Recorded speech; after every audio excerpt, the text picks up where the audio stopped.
Oh, This way.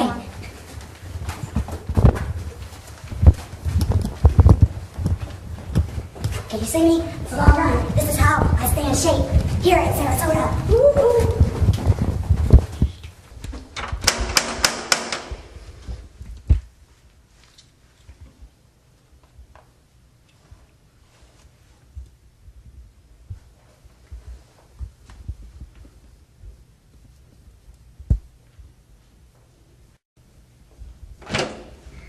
Hello, how are you doing? I showed up with my camera. That's okay. Is that okay? That's fine, you can come in. Here's another one of my fabulous neighbors, and I love coming to visit him. Guess what we're doing? I don't know, tell me what you're doing. We're talking to people about relationships and what it takes to make them work. Well, come on in. Do you have a minute to talk Yes, to me? I do. Come on in. Okay. I don't think he minds if I tell you that he's not... What word do you like to use? Because we don't use gay. I like to say same-sex relationships. He's a man who loves another man. Yep. Hey, that's a good way. But this is a typical man who loves another man's kitchen.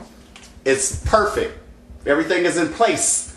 I love that. It was very important to me to be able to include a relationship like Alfredo's. And I'll explain a little bit later why that was so important to me and why it was so difficult for me to find someone that was willing to talk to me. Alfredo, you are in a relationship with another man, and I know both of you. He's a wonderful guy. And how do you identify your relationship? Well, I identify my relationship not as being gay. I identify it as being a male, same attraction, because I come from a different culture. He's Caucasian, and I'm Native American. What has it been like for you as a gay man living in Sarasota? I have a relationship that we have been together for 10 years. Which is like 100 years in gay years. and even now in heterosexual terms, we bought this unit together. We decorated, we made it what it is.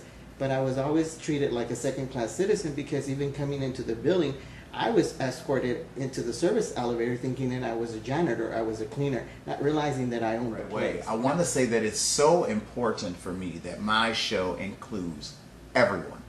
I love people. I love the art of communicating with them. I love their spirits, and it doesn't matter if they are tall or short or fat or skinny or white or black, whatever it is. I just love people. Do you receive the same treatment? Do you think that other couples receive the same respect? But I think that when we go out, we know, people know that we are a couple. I'm not going to lie that, I'm not going to live a lie.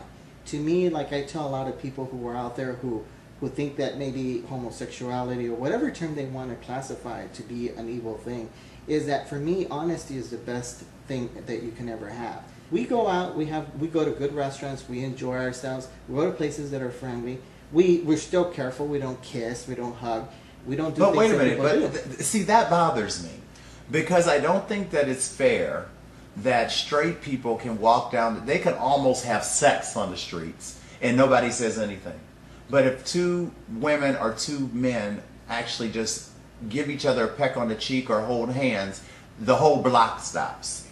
And I don't think that there's anybody out there that thinks that the opera, the symphony, the ballet, and everything else that operates in this city would operate with no gay people.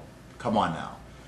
But I could not find one person until I knocked on your door unexpectedly that was open and willing to talk about their relationship with the same-sex partner on camera, because they were all, and not because they didn't love their partner, but because they were afraid of what other people here in Sarasota would say about them. Are you guys married? No. Okay.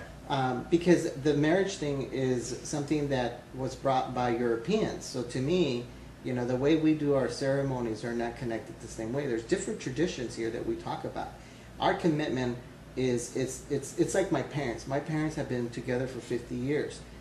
They don't even wear a ring around their hands because they don't need to show anyone that they're married. Their commitment is eternal. But what's sad about it, like my partner, when he got injured, I wasn't allowed to go to the hospital because I wasn't part of the family. And that was kind of a concern for me. And these are problems that we face. And they do leave something, it leaves a heartache in your life, because you really, if he had died or anything had happened, I couldn't actually be part of that last moment. But I think that a lot of people need to change their belief systems. They need to change the way things are because times are changing. Let's put the rules and put it all the same because we're all Americans. And I'm hoping, I mean, hearing you say this is very important to me. But I saw something on TV last night, and there was a man there. It was a panel, and a man said that there are going to be kids. It's not about what a 40 or 50 or 60-year-old thinks about us having a black president. It's important what an 8-year-old thinks about us having a black president. And there are going to be kids that are going to say, when can a white man be president? Because they've never known a time when there wasn't a black one. And I'm hoping that there is going to be a time in the United States that we actually arrive to a point where people are going to say, there was a time when gay people couldn't be married, or there was a time when gay people couldn't adopt children. Just like my nephews, they can't believe that there was a time that there was a colored water fountain. The youth are they're very important to me. And we have a high rate of suicide amongst gay youth. And it doesn't matter if they're white, Latin, black, high rate of suicide because there's no one for them to talk to.